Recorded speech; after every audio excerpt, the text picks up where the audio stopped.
Bonjour à tous. Aujourd'hui on vous fait une petite vidéo pour vous présenter un petit peu ce qui se fait en gamme de jeux solo en fait dans le monde du jeu de société et jeux de rôle, etc., jeux casse-tête. Le concept donc du coup c'est pas de vous ouvrir tous les boîtes et de vous montrer le matériel, mais vraiment vous dire j'adore les jeux de société, mais Fabien, j'ai un gros problème, je n'arrive jamais à trouver quelqu'un en fait pour jouer avec moi, ou alors c'est plutôt rare, hein. Moi c'est que ça m'arrive des fois d'acheter des beaux bébés, mais pas avoir forcément l'occasion d'y jouer avec des amis. Des fois, il y a des modes solo en fait, qui sont conçus dans certains jeux et qui sont géniaux. Donc la trame, c'est de vous faire un petit peu un topo de tout ce qui existe en jeu solo, et comme ça répondre un petit peu aux questions que vous pouvez vous poser, ou peut-être créer des envies de tester. Donc du coup, en commençant par ce qui va être le plus accessible en fait en termes de règles, je vais plus le faire en termes de temps de règles pour vous ayez pas tout de suite la trame, tu vois, tiens, ouais, mais ça c'est cool, ouais, mais c'est 2 heures pour le temps de se mettre en jambes. Genre les petits IQ, ce qui est très sympa. Hop, c'est du petit système de casse-tête, mais c'est du format voyage. Donc du coup, on a déjà fait une vidéo de présentation en fait l'année dernière sur la gamme Smart Game, ils apparaissaient. Là, du coup, je me permets de les reprendre parce que tout simplement, ça tient dans une petite boîte. Donc dans un sac à main, ça rentre sans souci, même limite dans une poche. C'est une petite mise en place en fait toute mignonne. On commence niveau starter et puis plus avancé, plus c'est compliqué. La trame du niveau starter, des niveaux en fait, c'est que vous allez devoir juste positionner les pièces comme ils vous sont demandées et rentrer le reste des pièces dans la boîte, en sachant que vous allez devoir forcément faire preuve d'ingéniosité et de logique parce que les pièces sont 3D. Hop. La gamme des IQ en fait, à chaque fois les pièces en fait vont changer, la mécanique du jeu va changer, mais la trame reste la même. Vous avez des pièces, vous les positionnez comme demandé en fait dans le livret, et vous devez réussir à remettre le reste dans la boîte. C'est super simple et mais très pratique. C'est petit prix aussi, hein, forcément, petit format, mais ça s'emmène partout. Et du coup, ça rentre tout pile bien dans la gamme des jeux solo, et c'est à partir de 6 ans. 120 challenges par boîte, il y a largement de quoi faire. Hop. Après, j'ai préparé un peu une petite sélection donc entre deux types de jeux, parce qu'il y en a une que j'apprécie particulièrement et qui marche très bien en solo, c'est tout ce qui est les flip and write, roll and write, et les petits jeux qui fonctionnent bien aussi, type Rodin. C'est hyper simple, un livret, des défis à réaliser, des dés, et le but en fait c'est de réussir en fait à réaliser ces défis, les différentes combinaisons en fait avec les dés que l'on va avoir. Donc c'est assez simple. Il y en a 50 dans la boîte, donc c'est quand même assez conséquent. Ça se fait pas non plus en 2 jours. Et ce qui est sympa, c'est qu'une fois que c'est terminé, ça peut très bien se passer à un ami, etc., qui peut essayer. Enfin, c'est des boîtes qui s'échangent assez facilement, quoi. Même conseil pour Wandering Dungeon, mais avec une plus grosse rejouabilité. Là, on va être sur un petit dungeon crawler, en fait, version carte. Et la trame, c'est que vous allez incarner un héros et faire un donjon. Et vraiment la trame donc du coup du jeu, c'est de réussir à passer monstre par monstre jusqu'à arriver à battre le boss. Ça se joue avec des dés, donc aussi assez simple. Et ça demande pas trop de mise en place. Souvent ça c'est des petits jeux, ça s'apporte bien parce que niveau format en fait en voyage, mais aussi si jamais vous voulez jouer dans le train ou dans l'avion pour votre transport, c'est tout à fait possible, il n'y a pas de souci. Ça demande pas de s'étaler, de poser un plateau et de sortir 150 millions de matériel. Même Trampoline Mini-Rogue, vous êtes sur un dungeon crawler là où vous allez construire un donjon en fait, mais avec des cartes. Vous prenez votre héros en début de partie, vous allez avoir vos équipements, et puis vous allez vraiment en fait devoir toujours faire un choix en fait, d'aller soit vers la droite, soit vers le bas, et découvrir des salles. Vous allez avoir des salles avec des pièges, vous allez avoir des salles avec des monstres, mais aussi des salles qui vont être des salles de repos en fait, où vous allez pouvoir donc du coup type l'auberge acheter des choses ou pouvoir récupérer des potions, etc. Vraiment la trame c'est de réussir toujours à passer à l'étage du dessous jusqu'à arriver à battre le boss en fait à la fin. Donc même disposition, ça ne demande pas trop de matériel, un peu plus quand même que les deux autres niveau place, mais ça se joue aussi à 2 en mode coopératif. Chaque partie va être différente parce que forcément le tirage des cartes ne va pas être dans le même sens, etc. Et il a une bonne rejouabilité, et on a un paquet de clients qui l'ont pris et ont vraiment bien accroché au jeu, parce que c'est pareil, c'est un petit format. En temps de jeu, vous êtes à 30 à 45 minutes une partie, ça ne demande pas de jouer pendant 2 heures. Donc du coup, ça se fait rapidement, et des fois, c'est pas plus mal. Forcément, les petits cartes avant toi, je vous en ai parlé hier en vidéo, donc je ne vais pas rentrer en grand détail, mais il ne pouvait que être dans cette vidéo. Ça marche très bien, c'est en plus rejouable, donc top. pour la gamme des petits flip and write et roll and write. J'ai pris une sélection, bon, un petit peu de mes coups de cœur dans la catégorie, mais tous se jouent en solo. Et ça, c'est pareil, c'est assez important. Vous avez l'indéniable cartographeur en fait dans sa première version et la version Heroes. Donc là où la trame, donc, du coup, c'est que sur votre livret, hop, vous allez avoir ici, vous allez cartographier une région à travers 4 saisons. Et donc du coup, on peut voir le magnifique royaume de... on a encore des petits souvenirs. Il n'y a pas le tien? De toute façon, on le verra en vidéo, celui-là. Si, yes. Rapide à sortir, rapide à jouer, et aucune partie ne va ressembler, parce que les tirages des objectifs, etc. Vont toujours être différents, donc il faut vraiment faire preuve d'ingéniosité. Le gros plus aussi de cartographeur, c'est que vous avez la version de base, vous avez la version Heroes, donc du coup qui permet de varier le jeu, mais vous avez aussi un map pack en fait avec 3 petites feuillets comme ça en fait, qui permet, ça vous laisse 5 cartes différentes pour jouer, donc c'est assez varié. Hop, je vais être un peu plus explicite sur les petits Varuna et Déméter qui eux sont une gamme en fait. Déméter c'est la première version, Varuna la seconde. Où là par exemple pour Varuna, c'est de l'exploration en fait à la recherche de dinosaures. Donc dans Déméter en fait vous allez faire plus des recherches sur des dinosaures qui vont être terrestres. Donc ça va être les Triceratops, ça va être les Diplodocus, ça va être le T-Rex, etc. Et dans Varuna, là par contre on est à bord d'un sous-marin et on va explorer les fonds marins. Et donc du coup on va reconstituer plus des dinosaures qui soient volants pour certains, soit vraiment le mosasaure et autres. Et vraiment la mécanique du jeu est très bien faite, parce que toujours sur 5 cartes dans le tirage, en fait vous allez devoir en choisir une, comme dans Déméter, réaliser des objectifs, et à chaque fois les chemins que vous allez choisir vont être différents. Et les choix que vous allez devoir faire vont être plus ou moins punitifs aussi, parce que c'est un petit peu la joie et le plaisir aussi de Déméter et Varuna. C'est que des fois vous allez devoir faire des choix pour éviter de subir trop de dégâts en fait sur votre sous-marin, et donc c'est vraiment à chaque moment ne pas se planter parce que sinon on peut prendre beaucoup de dégâts, ça fait beaucoup de points en moins. Le matériel en plus c'est très sympa, du coup je vous montre une petite feuille. Moi c'est ce qui m'avait fait craquer, le thème des dinosaures déjà forcément. Mais c'est très coloré, c'est très vivant, et hop, les règles ne sont vraiment pas non plus trop complexes. Hop, je vous montre quelques cartes. Je vais montrer les méchantes. Ouais, c'est celle-là. 3 points de dégâts, ça peut faire mal à notre cher petit vaisseau. Hop. Et après, du coup, j'avais sorti aussi Welcome, parce que Welcome, qui ne connaît pas Welcome, on va dire, c'est un peu un des grands classiques maintenant dans le monde du Flip and Write. C'est vraiment le jeu qui a fait lancer la gamme, faut dire ce qui est. Et du coup, là, le concept de Welcome to your perfect home, c'est que vous allez incarner un architecte qui va devoir, en fait, donc du coup, créer son quartier idéal. À travers chaque tirage, en fait, 2-3 cartes, vous allez devoir choisir une carte avec, du coup, un de ses bonus associés, et le disposer sur une maison dans votre quartier. Donc du coup, forcément, on va jouer en ordre croissant dans chaque quartier, on va essayer d'optimiser par rapport aux objectifs qu'on a tirés. Et la grosse trame du jeu, c'est qu'on va jouer comme ça jusqu'à être à un moment donné bloqué. Quand je suis bloqué et que je suis capable de mettre aucun des 3 numéros, je vais tout simplement cocher la case qu'il y a ici. Au bout de 3, la partie est terminée. Mais vraiment le concept du coup dans ces jeux-là, en mode solo, c'est de faire un maximum de points. Battre un petit peu un système de record qu'on peut faire personnel pour voir jusqu'où on est capable d'aller. Hop, j'ai sorti la clé aussi. Parce que la clé, mine de rien, c'est un jeu solo, parce qu'on pourrait croire comme ça, mais pas bien. Qu'est-ce donc que ceci? Un bouquin? Un jeu de rôle? Mais non. La clé, en fait, ça va être un livre qui va vous conter une histoire. Et vous pouvez tout simplement la lire, en fait, de page en page, au fur et à mesure, sans même avoir à faire le jeu qui est à l'intérieur. Mais la clé aussi, c'est une enquête, en fait, c'est un système d'énigmes, en fait, à résoudre par double page.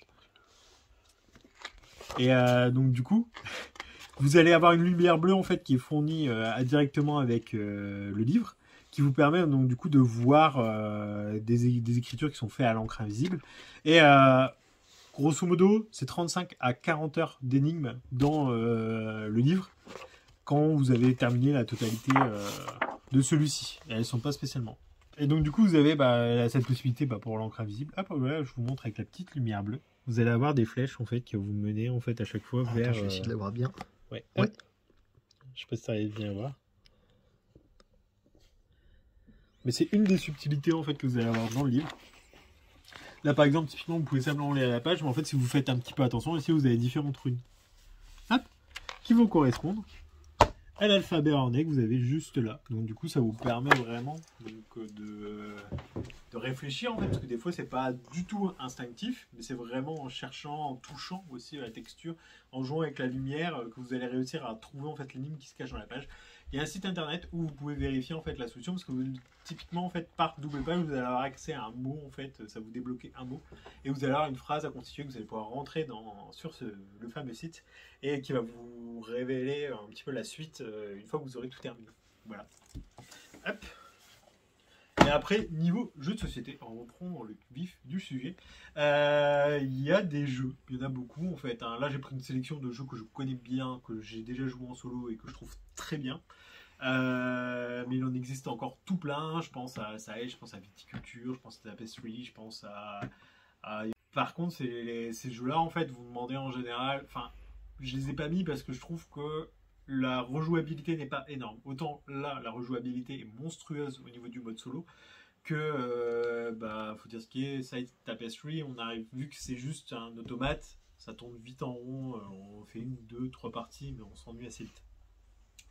Alors que là, vous avez par exemple Marvel Champion qui est je pense, des JCE en solo qui est un des meilleurs. Pourquoi? Parce que c'est hyper simple, vous allez toujours avoir un méchant en fait à affronter dans l'univers de Marvel, hein, forcément, et vous allez pouvoir incarner un des héros. Donc du coup, dans la base de base, vous avez les classiques, hein, Iron Man, Black Panther, Miss Hulk, Spider-Man, mais surtout vous avez une gamme en fait absolument. Et la magie du montage, c'est bon, mon téléphone a fini de sonner. Donc du coup, comme je disais, un effet de gamme en fait assez costaud. J'en ai profité pour aller chercher justement les petits copains. Donc ça, c'est les paquets de héros différents que vous allez pouvoir avoir. J'en ai pris 3 avec. Clairement, il y en a. On a arrêté de compter tellement il y en a. Et il y en a tous les mois qui arrivent. Et il y en a encore 150 qui vont arriver, j'imagine, parce qu'il y a tellement de héros dans Marvel qu'il y a de quoi faire. Et il y a aussi les decks, les paquets scénarios en fait, avec les nouveaux méchants. Et ils font aussi des boîtes comme ça avec nouveaux méchants, nouveaux héros. Il y a un peu de mix de tout. Donc du coup, la trame de Marvel Champion, c'est du système en fait de deck building entre guillemets, parce que vous allez pouvoir constituer votre deck déjà vous avez vos cartes de héros. Vous allez avoir des cartes aussi qui pourront pouvoir aller dans un petit peu tous les decks. Donc aussi l'utilité de la collection, c'est de récupérer des cartes qui peuvent être jouées dans d'autres. Et vraiment la trame du jeu, c'est de réussir à battre ce méchant qui va être géré donc du coup par un autre deck. Et qui va falloir alterner en fait les phases anonymes, les phases où on est en mode héros pour réussir à lui faire des dégâts, mais aussi lutter contre la conspiration qu'il est en train de mettre en place. Donc très varié. Même vous pouvez jouer le même héros et contre le même méchant, que la partie ne va pas se dérouler de la même manière. Donc vraiment, en plus avec le concept de collection qu'ils ont fait, c'est juste une pépite à ce niveau-là. Le deuxième que j'ai sorti, Maracaibo. Mais pourquoi donc Maracaibo? Parce qu'il y a un mode campagne dans Maracaibo. Et pour un Eurogame, c'est assez original. Donc la trame de Maracaibo, c'est que vous allez incarner un corsaire en fait voguant sur les mers. Et vous allez vendre en fait un petit peu vos services à les trois factions, en fait, les trois pays qui dominaient vraiment les Caraïbes à cette époque. La France, l'Espagne et l'Angleterre. Et donc du coup, c'est constamment en fait faire un choix sur les mouvements qu'on fait. On peut se déplacer de 1 à 6 cases. Et quand on se déplace, forcément, plus on va aller loin pour faire d'action, mais plus on va arriver vite sur la ligne d'arrivée. On va avoir un système de collection de cartes et les cartes ont plusieurs utilités. Les objets, les ressources, mais aussi le recrutement ou la construction du bâtiment en soi. Et en mode campagne, chaque partie en fait va avoir des conditions, va avoir des tuiles à rajouter sur le plateau, il va y avoir un petit côté historique en fait dans tout ça, et vous allez jouer contre un IA qui va se comporter en fait pareil de façon toujours différente en fait selon vos choix de jeu, etc. Donc vraiment en fait elle va même, si vous tradez trop, elle va clôturer la partie en fait bien avant que vous arriviez. Donc du coup vous allez récupérer beaucoup moins de récompenses que ce que vous devriez. Il faut constamment réussir à s'adapter et c'est, il y a plus d'une centaine de cartes en fait concernant juste le mode campagne à faire. Tout ça, ce niveau-là est très très riche et top. Le classique. Je ne pouvais pas faire une vidéo sans Terraforming Mars parce que c'est un peu un des précurseurs en mode jeu de société aussi, mode solo. C'est vraiment ce qui a fait le jeu solo en jeu a percé et puis bien fonctionné. Ou TF, forcément, on va incarner une corporation. Et notre but, terraformer Mars. L'objectif étant forcément de marquer le plus de points de victoire possible. C'est un système de collection de cartes. Vous allez jouer sur 3 jauges en fait, donc du coup l'oxygène de la planète, son niveau de chaleur et les lacs que vous allez réussir à développer. Vous allez construire des villes, faire des plantations en fait de forêt. Vous allez prendre aussi des paris en fait dans ce jeu. C'est ce qui est assez intéressant pour pouvoir scorer un maximum.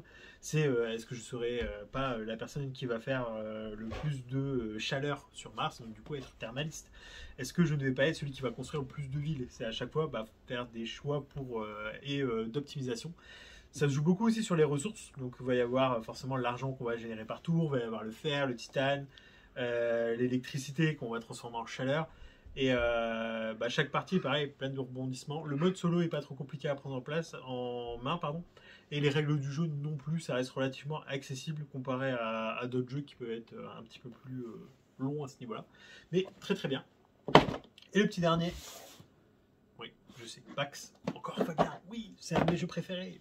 Mais très très bon en solo notamment parce qu'en fait vous allez jouer contre Wakan et Wakan c'est pas c'est clairement l'automate le plus difficile que j'ai affronté en jeu solo. Le design des cartes en fait a été pensé pour hop.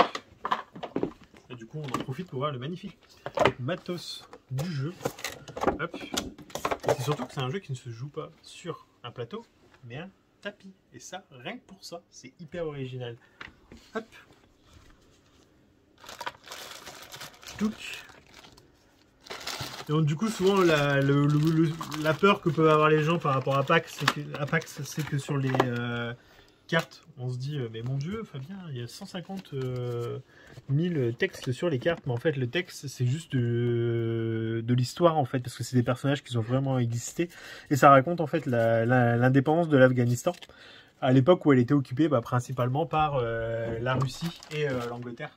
Donc, chaque carte, en fait, grosso modo, vous allez avoir à chaque fois son type de carte, ses effets quand elle est recrutée, et son effet une fois qu'elle est dans votre cours quand vous l'activez. Donc ça reste relativement correct en fait, niveau des règles c'est pas trop complexe non plus, mais le gros côté sympa avec Wakan c'est que vous avez forcément les deux petites cartes qui expliquent le fonctionnement de l'automate, et surtout en fait les priorités.